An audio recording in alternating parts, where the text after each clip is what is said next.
हे मालिक, holistic life with doctor Satya में आप सभी का हार्दिक स्वागत है।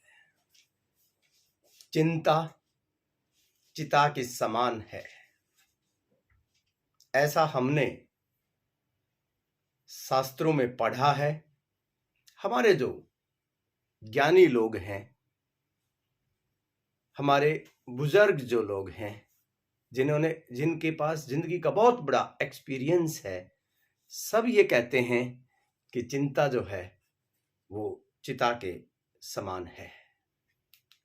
लेकिन मैं आपको एक बात कहना चाहता हूं, चिंता चिता के समान नहीं है, चिंता चिता ही है। दोनों बातों में बहुत ज्यादा डिफरेंस है। चिंता चिता के समान जब हम बोलते हैं, यानी कि चिंता चिता के बराबर है, जब हम बोलते हैं तो इसका मतलब यह है कि कोई दोनों में ज्यादा फर्क नहीं है।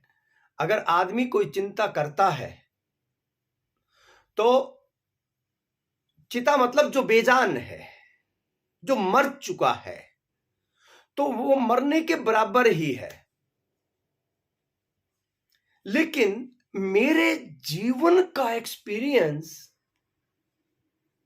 ये कहता है कि अगर कोई चिंता करता है वो उसके समान नहीं रहेगा, वो एक ना एक दिन चिता ही बनेगा। एक चिता होती है कि जब आदमी अपनी पूरी अच्छे से जिंदगी गुजारने के बाद, अपनी जिम्मेदारियां पूरी करने के बाद इस संसार से रुखसत हो जाता है, एक वो जीवन है। और एक है कि आदमी पहले ही अपनी जिम्मेदारियां पूरी करे बिना या बीच में ही अपना जीवन का अंत हो जाता है। और जो चिंता करता है उसका यही हाल होता है कि वो जीवन में जो उसका मकसद था, जो करने आया था, वो नहीं कर पाता है। चिंता सिर्फ एक शुरुआत है, चिंता सिर्फ एक शुरुआत है, और वो कब आपकी चिता में बदल जाएगी आपको खुद नहीं पता चलेगा। इसको समझने के लिए मेरे पास दो एंगल हैं, दो तरीके हैं। पहला तरीका एक सांसारिक तरीका और दूसरा एक आध्यात्मिक तरीका। दोनों ही तरीके बहुत महत्वपूर्ण हैं। तो सबसे पहले अगर हम सांसारिक तरीकों को देखें, यानी कि इसका जो पर्सपेक्टिव है, इसका जो दृष्टिकोण है, अगर हम सांसारिक दृष्टिकोण देखें तो हम पाते हैं कि जब कोई चिंता करता है तो पहले तो इसका मीनिंग समझे कि चिंता करता कैसे है। चिंता का मतलब क्या है कि जब कोई इंसान, चाहे कोई बच्चा है, बड़ा है, बूढ़ा है, सबसे पहले वो जो जीवन में पाना चाहता है, वो जो जीवन में कुछ करना चाहता है, और वो जो मेहनत कर रहा है, जब उसको वो मिलता नहीं है जो वो पाना चाहता है, तो उसके अंदर जो है एक ऐसा थॉट प्रोसेस शुरू हो जाता है, एक ऐसा सोचना शुरू हो जाता है कि ये हो क्यों नहीं रहा है, हो क्यों नहीं रहा है। जब एक बच्चे की मनचाही चीज कोई नहीं होती है, जैसे एक बच्चा चॉकलेट चाहता है, उसको चॉकलेट नहीं मिल रही है। एक बच्चा खेलना चाहता है, उसको खेलने को नहीं मिल रहा है। तो जब बच्चे को वो जो चाह रहा है, जब वो नहीं हो रहा है, तो उसके अंदर एक नाराजगी सी पैदा होती है। और वो जो नाराजगी होती है वो उसको ये सोचने पे मजबूर करती है कि ये मेरे साथ हो क्यों नहीं रहा, मुझे क्यों नहीं मिल रहा है। उसको तो मिल रहा है, जो मेरे साथ हैं उनको तो मिल रहा है, मुझे क्यों नहीं मिल रहा है। जब बच्चे के साथ कोई ऐसी घटना घटती है कि उसको डर लगता है, जिसकी वजह से उसको डराया गया है किसी वजह से, या कोई मिस हैपनिंग हुई है उसके साथ, तो उसके अंदर जो है ना एक थॉट प्रोसेस शुरू होता है, एक सोचने की प्रक्रिया शुरू होती है। जब कोई बीमार होता है, या कोई स्ट्रेस होता है, कुछ भी मतलब घटना घटेगी या कोई व्यवहार किया जाएगा किसी के साथ, उसके कारण उसके अंदर कुछ विचार पैदा होते हैं। और जब वो विचार, एक ही तरह के विचार उसको बार बार मिलने लग जाएं, जैसे मान लो आपको एक चोट लगी कहीं पर, और अब वो जो चोट लगी उसी जगह पर दोबारा चोट लग जाए, उसी जगह पर तीसरी बार चोट, चौथी बार चोट, अगर वही चोट लग जाए तो डॉक्टर कहते हैं कि बार बार एक ही जगह पर चोट लगने का कारण आपका कैंसर भी पैदा कर सकता है। यानी कि एक ही जगह चोट कैंसर भी पैदा कर सकता है। कैंसर मतलब मौत का एक द्वार।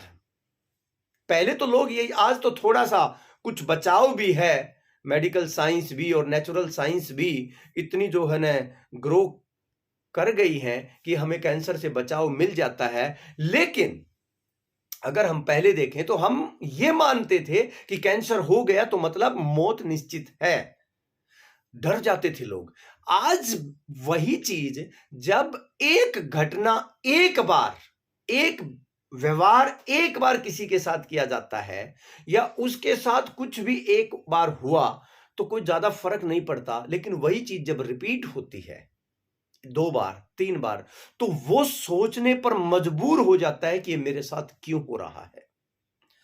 जब एक क्राइसिस में, अभाव में आदमी जी रहा है, चाहे जैसे पैसे का अभाव हो या किसी और चीज का अभाव हो, या उसके ऊपर कोई दुख की घड़ी जब आती है, जब एक बार दुख आया, दूसरी बार आया, तीसरी बार आया, मेरा कहने का मतलब है कि जब बार बार दुख आता है, जब बार बार पीड़ा होती है, जब बार बार प्रॉब्लम्स आती हैं, परेशानियां होती हैं, जब बार बार उसके साथ दुर्व्यवहार किया जाता है, जब बार बार उसको प्रताड़ित किया जाता है, बार बार पिटाई की जाती है, बार बार टोका जाता है, या बार बार कोई भी ऐसी चीज जो नेगेटिव है, बार बार कोई ऐसा लॉस जो हो रहा है, जो उसको तकलीफ पहुंचा रहा है, उसके मन, उसके दिल और उसके शरीर पर जिसका प्रभाव पड़ रहा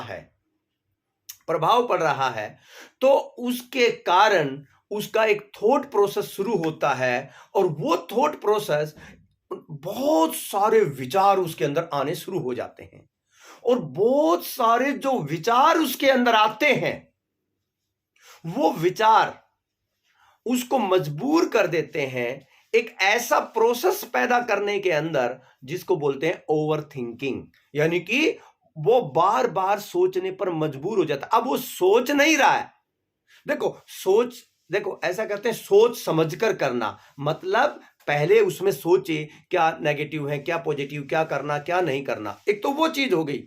लेकिन एक चीज क्या होती है कि वो सोच नहीं रहा है, सिर्फ विचार आ रहे हैं।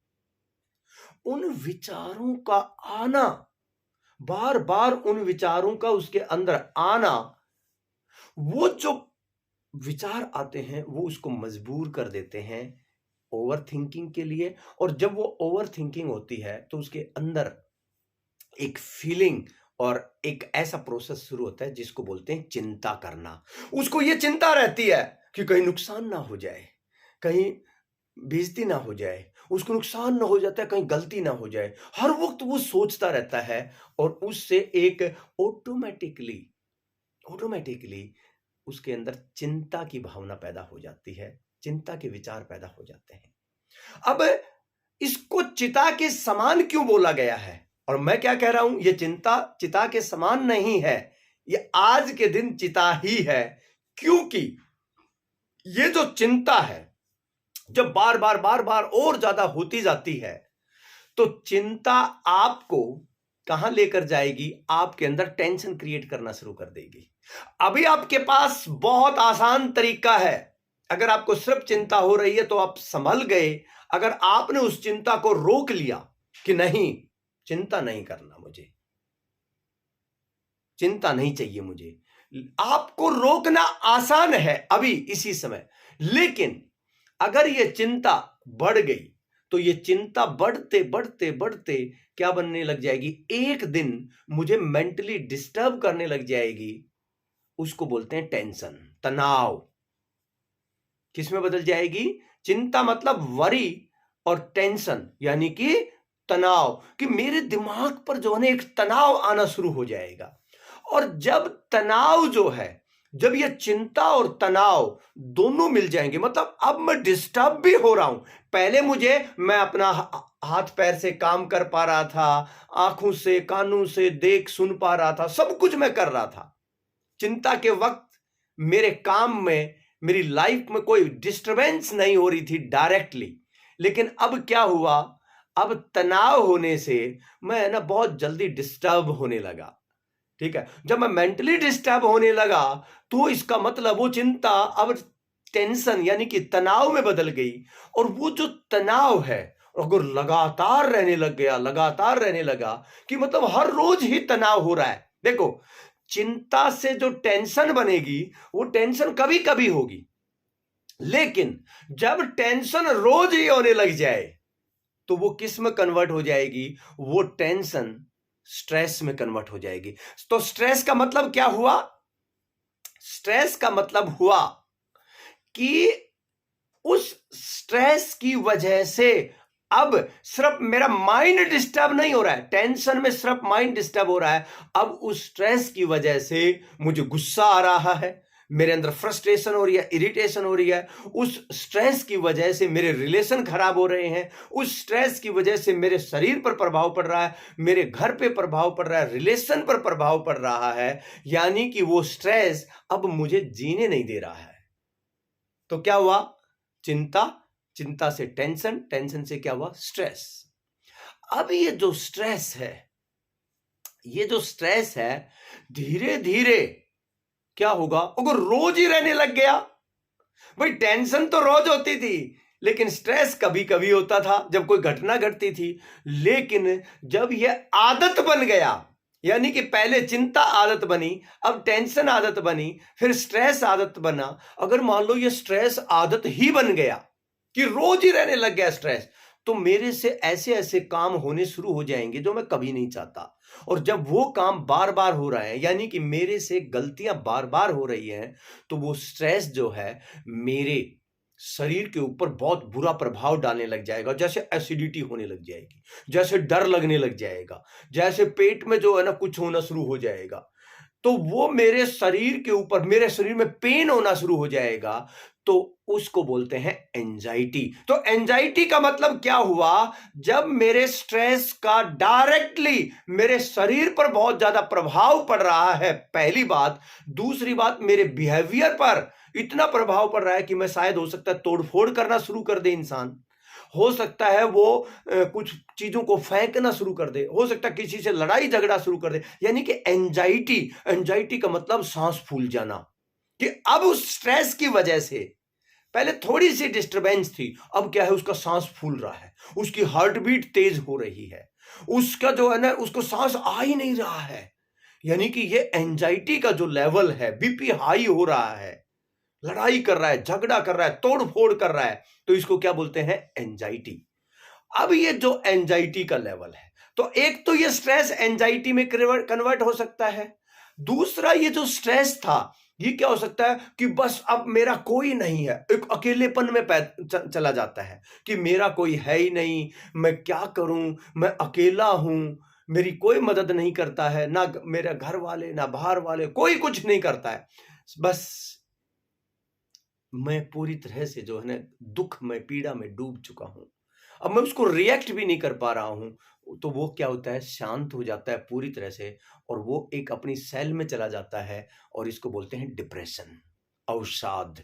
तो अब वो डिप्रेस्ड है। डिप्रेशन में वो क्या करता है? एंजाइटी और डिप्रेशन में वो मर्डर कर सकता है। एंजाइटी डिप्रेशन में वो इतना डूब जाता है कि वो खुद को नुकसान पहुंचा सकता है, किसी दूसरे को नुकसान पहुंचा सकता है, और डिप्रेशन में वो सुसाइड भी कर सकता है। तो कुछ भी मतलब इस तरीके की चीजें होती हैं, या मेंटल बहुत ज्यादा प्रॉब्लम क्रिएट हो जाती हैं, ओसीडी, बाइपोलर, कितनी जो है ना मेंटल प्रॉब्लम क्रिएट हो जाते हैं, मेमोरी लॉस, ये सारी चीजें। लेकिन एक बात मैं कहना चाहता हूं ये जो सारी चीजें पैदा हो रही हैं वो कहां से हो रही हैं? सिर्फ चिंता से पैदा हो रही है। चिंता से पैदा हो रही है और इसका कोई कारण नहीं है।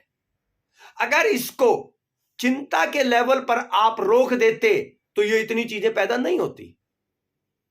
अगर आप इसको टेंशन के लेवल पर या स्ट्रेस के लेवल पर रोक देते तो आप एंजाइटी और डिप्रेशन के लेवल पे नहीं। अब जितने लेवल बढ़ते जाएंगे, जितने लेवल बढ़ते जाएंगे उतना ही ठीक होना मुश्किल होता जाएगा। उसको ठीक होने के लिए उतनी ही ज्यादा मेहनत करनी पड़ेगी, ज्यादा एफर्ट लगाना होगा, ज्यादा टाइम देना होगा, तब जाके जो है ना वो ठीक होगा, नहीं तो ठीक हो ही नहीं सकता।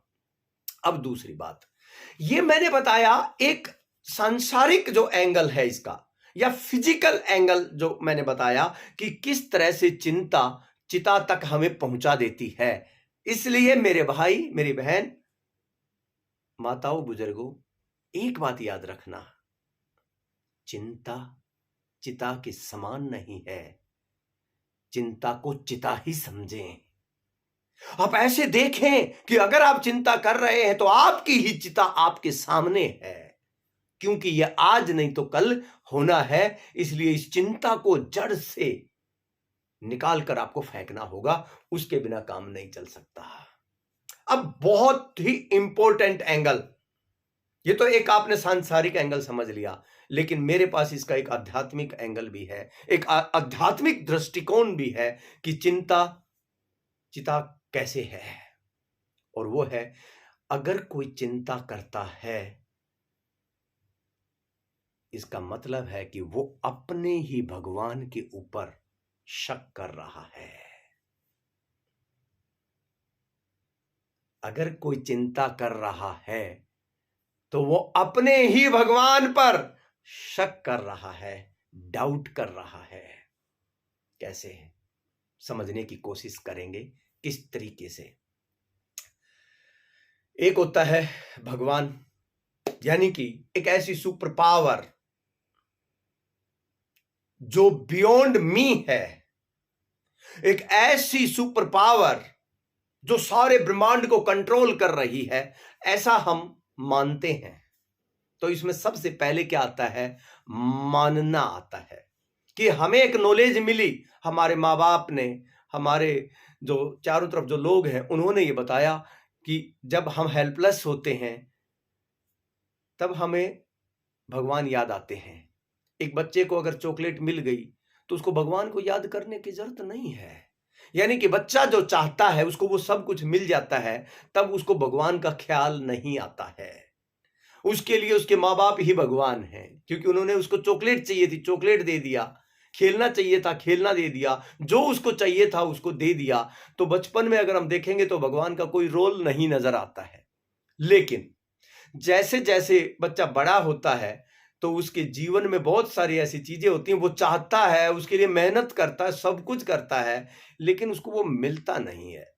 और जब वो देखता है कि दूसरे लोग, कई ऐसे लोग हैं जिन्होंने कम मेहनत करने से ही उसको वो मिल गया है और उसको नहीं मिला, उसको नहीं मिला है, तो ऐसी सूरत में जो है उनके लिए क्या होता है कि तब जो है बताया जाता है कि इसका कारण जो है ना कि शायद भगवान नाराज हैं, या भगवान ने आपको नहीं दिया है, ये है, या किस्मत की बात है, ये सारी चीजें आती हैं।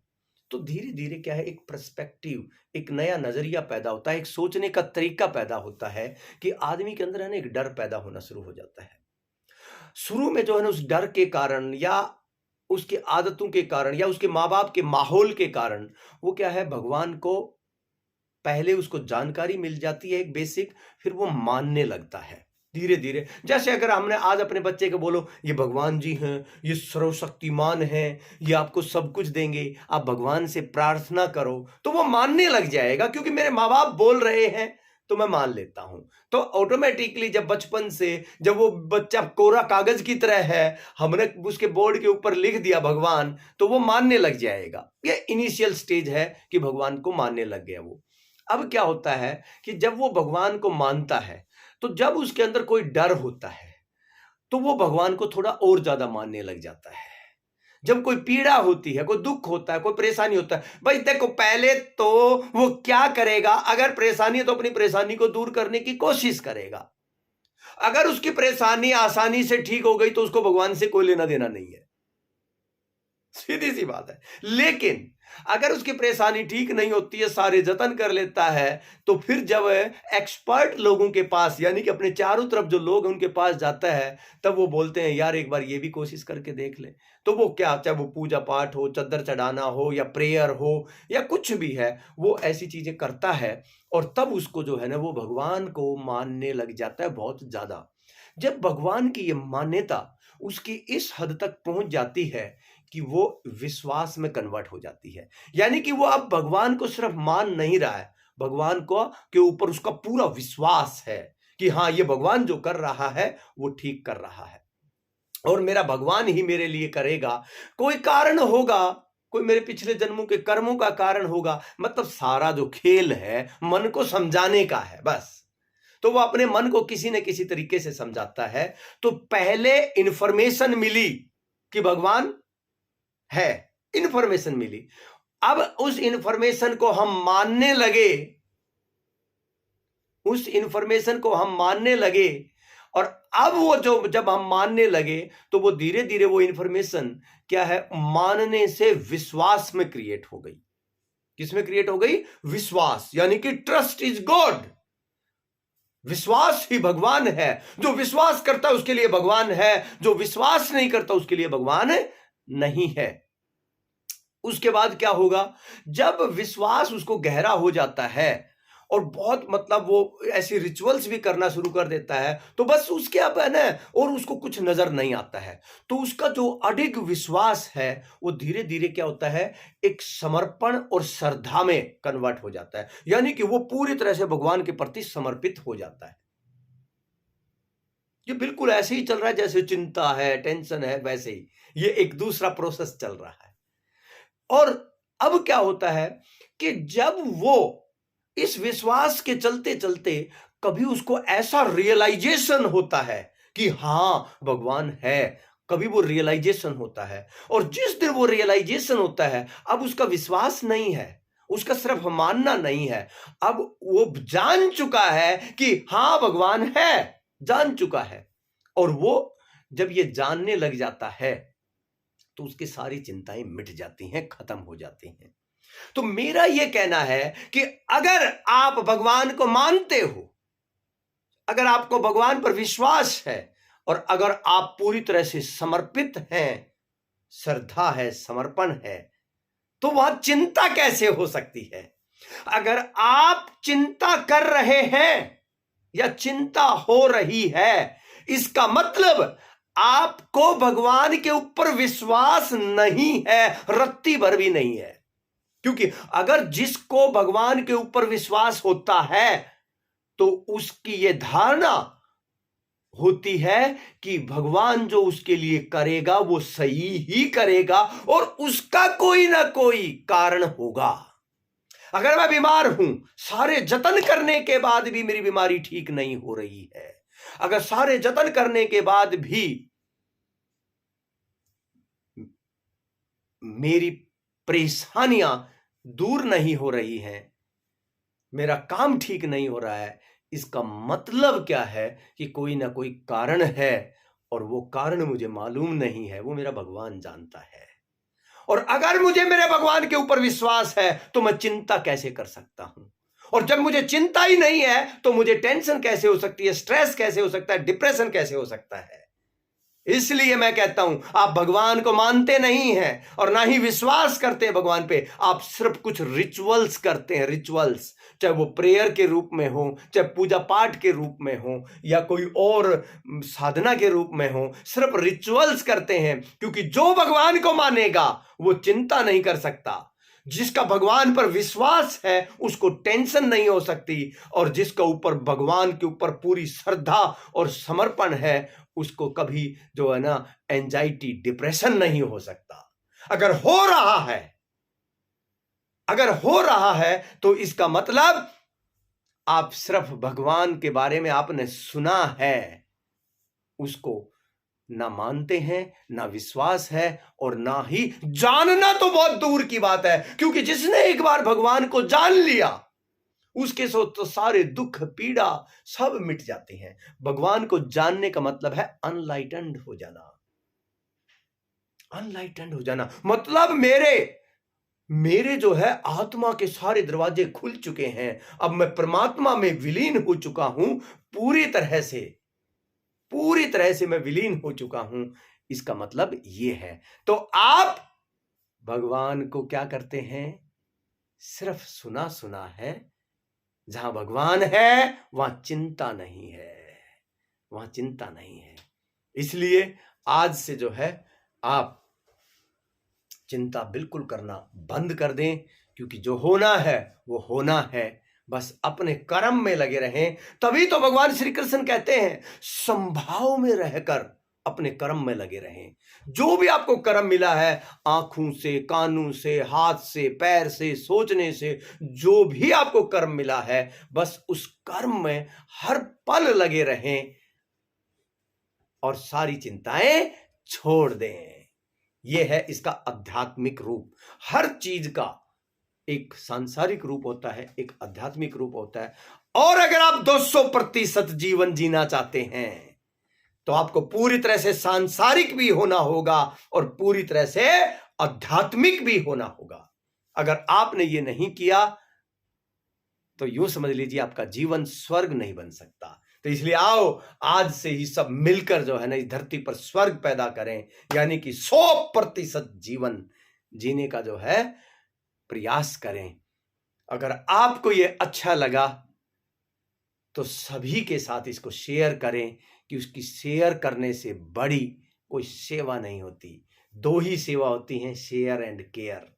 जितना ज्यादा से ज्यादा लोगों तक आप शेयर कर सकते हैं, आपके मोबाइल में जितने भी जो नंबर हैं सबको ये वीडियो शेयर करें। और अगर आपको बहुत अच्छा लगा तो अभी तक अगर आपने डॉक्टर सत्या यूट्यूब चैनल को सब्सक्राइब नहीं किया है तो अभी की अभी जो है ना सब्सक्राइब करें और नोटिफिकेशन की बेल को हिट कर दें, ताकि जब भी मेरा वीडियो नया आए आपको सबसे पहले मिले। ऑलमोस्ट मेरा डेली कोई ना कोई वीडियो आता है, तो इससे आपके जीवन को जो है ना पूरी तरह से एक बहुत ही सुंदर जीवन बनाने का मैं पूरा प्रयास कर रहा हूं। अपना भी बना रहा हूं, आपका भी बनाने की कोशिश कर रहा हूं। और इसी के साथ आज का सेशन यहीं पर समाप्त करते हैं। हे मालिक।